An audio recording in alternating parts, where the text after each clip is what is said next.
स्वाती व अभयचं लग्न धूमधडाक्यात पार पडलं होतं. स्वाती पलंगावर बसली होती. मनात भावी आयुष्याची स्वप्ने रंगवत होती. घरात सर्व लोक अनोळखी नवीन होते. सगळे काही अपरिचित तिला वाटत होतं. अभय पण तिच्या जवळ बसलेला होता. सगळे पाहुणे, शेजारी लोक नवीन नवरी पाहायला आले होते. स्वाती नजर खाली करून बसलेली होती. रात्री 11 वाजून गेले होते. ती खूप थकलेली होती. तिला भूकही लागलेली होती. पण ती शांत होती. काही वेळाने सगळेजण निघून गेले. दरवाजा बंद झाला आणि अभय स्वातीजवळ आला आणि म्हणाला, कपडे बदलून घे. स्वातीने कपडे बदलले, पण भुकेमुळे तिची अवस्था खूपच बिकट झालेली होती. पण काय करणार? अभयला तिच्या थकव्याचं, भावनेची काहीही काळजी नव्हती. मात्र स्वातीला तर अभयसोबत प्रेमाचे काही शब्द बोलायचे होते, पण तो काही बोलण्याच्या स्थितीत नव्हता. आणि जेव्हा स्वातीला त्याच्या पुरुषार्थाचा त्रास होताच, तो रागातच म्हणाला, हे बघ, मला फालतूई गमती जमती आवडत नाहीत. आजच माझ्या गोष्टी कान लावून ऐक व लक्षात ठेव. मी वारंवार तुला काही सांगणार नाही. घरातील सगळं काम करणं तुझ्या जबाबदारीचं आहे. मग जेवण बनवणं असो की झाडू फरशी करणे असो, ते तुलाच करायचं आहे. ऐकतेच आहे ना? स्वाती म्हणाली, हो हो, ऐकत आहे. स्वातीला वाटलं होतं की कदाचित लग्नाच्या पहिल्या रात्री त्याने तिला काही गिफ्ट द्यावे, काही प्रेमाचे शब्द बोलावे. पण त्याला तर फक्त स्वातीकडून कामे कशी करून घ्यायची याची चिंता होती. लग्नाच्या दुसऱ्याच दिवसापासून तिच्या हातात झाडू, घरकाम आणि किचनमध्ये स्वयंपाक बनवणे इतकंच होतं. ती स्वयंपाक करायची, साफसफाई करायची, कपडे आणि भांडी धुवायची. सगळे कामे ती एकटीने करायची. आणि जोपर्यंत सर्व कामे होत नाही तोपर्यंत आराम काही नाही. आणि रात्री नवऱ्याचे नखरे सहन करायचे, तेही होतच. अभय नेहमी छोट्या छोट्या गोष्टींसाठी रागातच स्वातीशी बोलायचा, पण स्वाती त्याला समजून घ्यायची. रात्री जेवण झाल्यावर स्वाती आपल्या खोलीत गेली आणि अभयजवळ जाऊन बसली. त्याला म्हणाली, आपल्या लग्नाला 6 महिने झाले आहेत, पण अजूनही तुम्ही मला एकदाही कधी बाहेर कुठे फिरायला घेऊन गेला नाहीत. त्यावर अभय तिच्याकडे तिरकस नजरेने पाहत बोलतो, फिरायला म्हणजे तुला कुठे जायचे? त्याच्या शब्दात थोडा राग होता, ज्यामुळे स्वाती थोडी नाराजच झाली आणि म्हणाली, तुम्ही एवढा राग का करत असता आणि माझ्याशी नेहमी रागानेच बोलत असता? तेव्हा स्वातीच्या या बोलण्याकडे दुर्लक्ष करतच अभय मोबाईल पाहत असताना म्हणाला, स्वाती जाऊन माझे कपडे प्रेस करून ठेव. उगाच काहीतरी बोलून माझं डोकं खराब करू नकोस. मी आधीच संपूर्ण दिवस थकलेला आहे, कंटाळा आलेला आहे. तेव्हा स्वाती अभयच्या पायाजवळ बसते आणि बोलते, ठीक आहे, जाऊ दे. मला तुमची काळजी आहे. जेव्हा तुमची इच्छा असेल तेव्हा आपण बाहेर फिरायला जाऊ. आता अभय झोपला होता, पण स्वाती अजूनही अभयच्या पायांना आपल्या गुडघ्यावर ठेवून विचार करत होती. अभय, मी लग्नाआधी खूप दुःख, त्रास पाहिला आहे, सहन केला आहे. म्हणूनच आता मला प्रेम हवं आहे, तुमची साथ हवी आहे. आणि तुम्ही का माझ्या डोळ्यातील वेदना समजून घेऊ शकत नाही? खरं तर स्वातीची आई नव्हती, तिला सावत्र आई होती. आणि सावत्र आईने तिला कसं वागवलं असेल हे काही वेगळं सांगण्याची गरज नाही. स्वातीने लग्नाआधीही खूप वेदना, त्रास सहन केल्या होत्या. स्वाती 18 वर्षाची होती आणि अभय 35 वर्षाचा होता. नवऱ्याची साथ, प्रेम मिळावं म्हणून ती त्याच्या पायाशी घट्ट मिठी मारून आपला साथीदार म्हणून थोडी सहानुभूती मागत होती. ती त्याच्याकडून प्रेमाची अपेक्षा कायम ठेवायची, पण तो तिच्या अपेक्षा कधीच पूर्ण करत नव्हता. आणि तिच्या या वेदना ती कोणालाच सांगायची नाही, तर फक्त सहन करायची. ती खूप सहनशील होती, कारण तिला फक्त तिचं लग्न झालेलं आयुष्य सुखी करायचं होतं. अभयची साथ हवी होती आणि कधीकधी जास्त थकून भांडी कपडे तिच्याकडून वेळेवर होत नसे आणि कधीकधी थकवा, अशक्तपणा यामुळे घरातील कामही होत नसायची. पण तरीही तिला ते कसंबसं करावं लागायचं, कारण तिला समजून घेणारं तेथे कोणीच नव्हतं. जर कोणत्या गोष्टींची, वस्तूंची गरज तिला असली तरी तिला ती मिळायच्या नाहीत. एक दिवस ती अभयला म्हणाली, तुम्ही एक काम करा, मला काही पैसे महिन्याला किंवा तुम्हाला जमल तसं काही पैसे मला माझ्या खर्चासाठी देत राहा. हे ऐकून त्याने स्वातीकडे खूप रागाने पाहिलं आणि म्हणाला, तुझं डोकं तरी ठिकाणावर आहे का? तुला कशाला हवेत पैसे? तेव्हा स्वाती प्रेमाने उत्तर देत बोलते, अभय, मी स्त्री आहे, माझ्या पण काही गरजा असतात आणि मी जेव्हा बाजारात जाते तेव्हा तर माझ्याकडे पैसे असतील तर त्या गोष्टी मी विकत घेऊ शकते, पण माझ्याकडे पैसे असायला हवेत ना? मग काय? अभयला राग आला. त्याने रागाने स्वातीला उत्तर दिलं, हे बघ, माझ्याकडे एवढे पैसे नाहीत की तुला वेगळे काही पैसे देऊ. तुला जे काही पाहिजे आहे ते मम्मीला सांग, ती तुला आणून देईल. पण तुला जर वेगळा खर्च पाहिजे असेल तर तो माझ्याकडे नाही. त्यावर स्वाती नाराज होत बोलते, मला काही जादाचे पैसे नको आहेत. मला फक्त तुमची साथ हवी आहे. फक्त तुमच्यासोबत आनंद सुख हवा आहे. फक्त तुम्ही माझ्याशी प्रेमाने बोला, प्रेमाने आवाज द्या, माझं नाव प्रेमाने घेत जा. तर खरंच सांगते, मी दिवसभराची थकवा, त्रास, कामाचा त्रास, जुना वेदना सगळं काही मागे टाकेन. तुम्ही फक्त प्रेमाने माझ्याशी बोला, प्रेमाने मला बोलवा. अभय थोडा हसतच म्हणाला, मी तर तुझ्याशी प्रेमानेच बोलतोय. मग स्वाती थोड्या लाजाळू अंदाजात म्हणाली, खरंच मी सगळं विसरून जाईन. तुम्ही माझ्यासोबत प्रेमाने बोलायला लागा. पण तुम्ही तर मला फक्त रागातच कायम दिसताय. काल माझा वाढदिवस होता. मी तुमचं नाव हातावर मेहंदीने लिहून घेतलं होतं.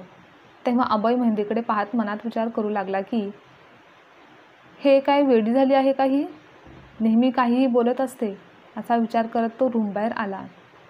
त्यांना नवीन घर बांधायचं होतं. तेव्हा अभय स्वातीला म्हणाला, स्वाती, आज रात्री मालवाहतुकीची गाडी येणार आहे, तर आमची मदत करशील का? मग रात्री उशिरानंतर मालाची गाडी आली.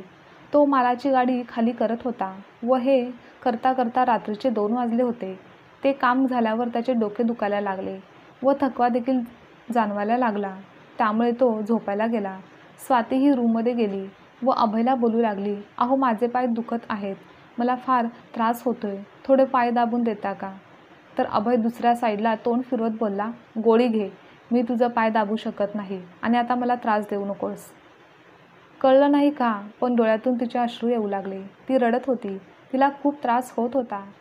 तेव्हा ती तोंडावर हात ठेवून श्वास रोखण्याचा प्रयत्न करत होती. स्वतःचा आवाज बाहेर येऊ देत नव्हती, कारण अभय जवळ झोपलेला होता. पण त्रासामुळे तिला झोप काही लागत नव्हती. सकाळ झाली तेव्हा कुठे पहाटे नुकतीच तिला झोप लागली होती. पण सकाळी सासूला किचनमध्ये स्वाती दिसली नाही म्हणून ती रागावून बोलू लागली, मॅडम अजूनही झोपली आहे, वेळेचं काही भानच नाही आहे. मग अभय पण रागातच रूममध्ये येऊन बडबड करू लागला, स्वाती, तुला लाज वाटायला पाहिजे. घड्याळाकडे बघ किती वाजले आहेत. आणि आई स्वतः नाश्ता बनवत आहे. स्वाती काहीतरी सांगण्याचा प्रयत्न करत होती, पण आता त्याला काही फरक पडत नव्हता. ती आजारी असो किंवा काही वेदना असो, मग ती शांत बसली आणि किचनमध्ये गेली. सगळं काम केलं. तिची तब्येत खूप बिघडलेली होती, पण कोणाला काही तिने सांगितलं नाही, कारण कोणालाच काहीच फरक पडत नव्हता हे तिला माहिती होतं. लग्नाला 4 वर्ष झाली, पण अजूनही तिला बाळ झालेलं नव्हतं. या 4 वर्षात एकही दिवस असा नव्हता जेव्हा तिला काही समाधान, आनंद मिळाला असेल. 2-4 दिवसांनी नवीन घराचं काम सुरू झालं आणि ती एका मजुरासारखं काम करू लागली. दिवसभर सगळ्यांसाठी जेवण, नाश्ता, चहा बनवायची, कधी काही सामान उचलून द्यायची. त्या 6 महिन्यात ती मजुरासारखं काम करू लागली, एका कामगारासारखं काम करत राहिली आणि आता 6-7 महिन्यांनी घर तयार झालं होतं. पण अभयसोबत राहूनही तो तिला दूर करत होता. दिवसभराच्या अंतराप्रमाणेच आता रात्री देखील अंतर वाढू लागलं होतं. त्यात तिला बाळ होत नाही यावर सर्वजण टोमणे मारायला त्यांनी सुरुवात केली होती. तेव्हा मग तिला भीती वाटू लागली होती की अभय आधीच तिला दुःख, त्रास देत होता, तिच्याशी रागानेच वागायचा, पण आता बाळही होत नाही तर त्याचाही त्रास, वाईट वागणूक सहन करावी लागायची. मग पुढच्या काही महिन्यातच अभयच्या दुसऱ्या लग्नाची चर्चा सुरू झाली होती. स्वाती सगळ्यांचं वागणं समजून गेली होती. काहीतरी चुकीचं होणार आहे याची तिला चाहूल लागली होती, पण ती काहीच करू शकत नव्हती. तर ती त्या घरात फक्त एक नोकराणीसारखी राहत होती. तिला भीती वाटत होती की अभयने तिला दूर करू नये, पण तरीही तिला कळलं होतं की काहीतरी मोठं संकट येणार आहे. पण ती शांत होती, कोणाला काही बोलली नाही. अभय खोलीत बसलेला होता, चेहऱ्यावर पावडर लावत होता. तेव्हा स्वाती त्याच्या जवळ गेली. आजकाल खूप पावडर लावत आहात तुम्ही, का बरं? स्वाती अभयच्या खांद्यावर डोकं ठेवून म्हणाली, तुम्ही नेहमी खुश राहा, मी देवाकडे तुमच्यासाठी प्रार्थना करते. पण तिच्या कोणत्याच बोलण्याला त्याने गांभीर्याने घेतलं नाही आणि तो म्हणाला, काहीच न बोलता तेथून निघून गेला. ती मात्र हतबल होऊन रडत बसली. सगळं समजत होतं, पण ती काहीच करू शकत नव्हती. आणि मग तो दिवस आला ज्या दिवशी मुलीच्या घरचे अभयच्या घरी घर बघायला येणार होते. त्या आधीच सासूने स्वातीला नाश्ता, जेवण तयार कर आणि तुझ्या खोलीत जाऊन बस, चुकूनही बाहेर येऊ नकोस असं सांगितलं होतं. लग्नानंतर एक गोष्ट ती शिकली होती की प्रत्येक परिस्थितीमध्ये वेदना लपवणं, शांतपणे रडणं आणि तक्रार न करणं हेच आजपर्यंत तिने अनुभवलं होतं. ती विचार करत होती अभयचं दुसरं लग्न होणार आहे, तर तेव्हा कधीही धक्का देऊन तिला बाहेर काढलं जाऊ शकतं. आणि अखेर अभयचं दुसरं लग्न झालं. स्वाती ज्या खोलीत अभयसोबत राहायची, आज त्यांच्या खोलीत दुसरं कोणीतरी आलं होतं आणि तिला वेगळी खोली देण्यात आली होती. 4-5 दिवसांनी अभय आपल्या दुसऱ्या बायकोला बाहेर फिरायला घेऊन गेला होता. तो खूप खुश होता. तो आता पूर्णपणे स्वातीला विसरून गेलेला होता. आणि तसंही त्याने कधीच स्वातीला पत्नीचा दर्जा दिलेलाच नव्हता की कोणत्याच प्रकारचे सुख दिलेले नव्हते. इकडे आज स्वातीच्या डोक्यात जोरात दुखत होतं. घरातल्या कामाच्या थकव्यामुळे व रात्रीच्या एकटेपणामुळे वेदना, दुःख वाढत होतं. तर तिकडे नव्या नवरीला खूप प्रेमाने सांभाळलं जात होतं. पण स्वाती एका कोपऱ्यात पडून होती. कदाचित मृत्यूच्या ती जवळ आली होती. आणि मग एका रात्री ती नेहमीप्रमाणे खोलीत झोपायला गेली होती. कदाचित ती आता त्या वेदना सहन करू शकत नव्हती. डोकं खूप दुखत होतं. ती त्या रूममध्ये दोन्ही हात डोक्यावर ठेवून श्वास घेत होती. सगळेजण आपापल्या जागी झोपले होते आणि तिच्या आज वेदना इतकी वाढलेल्या होत्या की ती त्या सहन करू शकत नव्हती. त्यामुळे ती अभयला सतत आवाज देत होती. पण अभय तर दुसऱ्या बायकोकडेच लक्ष देत होता. तो तिच्याबरोबर आपली रात्र घालवत होता.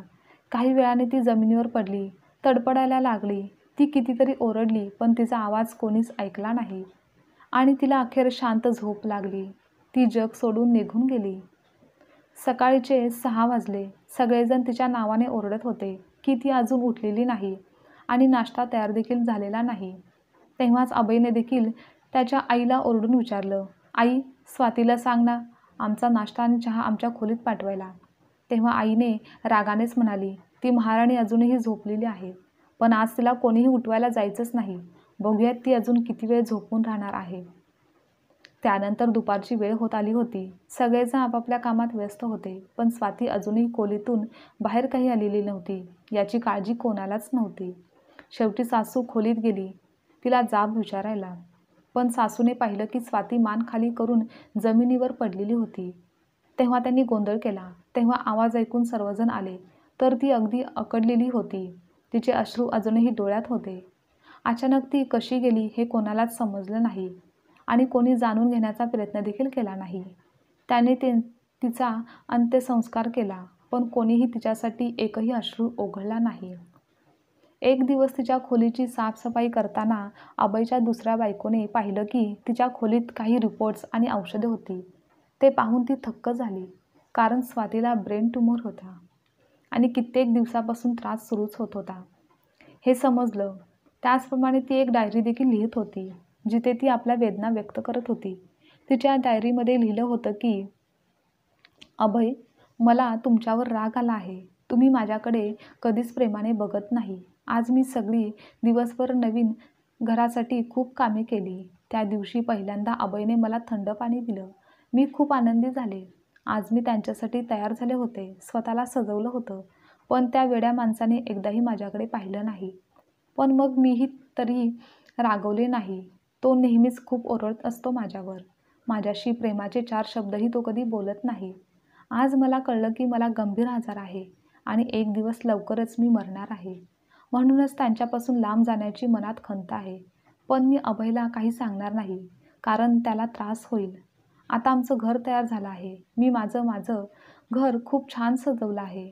पण अभयच्या लग्नानंतर जर मला घरातून बाहेर काढलं तर मी कुठे जाईन? माझा कोणताही आधार नाही. मी कुठे जाऊ शकत नाही. म्हणूनच या घरात फक्त नोकरानी बनून काम करत राहायचं आहे आणि हे असंच राहणार आहे." अभयला त्याची नवीन बायको खूप आवडते. एके दिवशी त्याने तिच्यासाठी गजरा आणला, तर मीही त्याला म्हटलं, "मला पण घेऊन ये." तर तो म्हणाला, "तू घरातली कामं कर, उगाच माझं डोकं खराब करू नकोस." मग मीही शांत बसले. आज सकाळपासून माझा श्वास थांबतोय.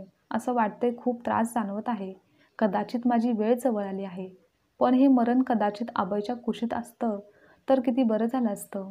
पण ते आता शक्य नाही.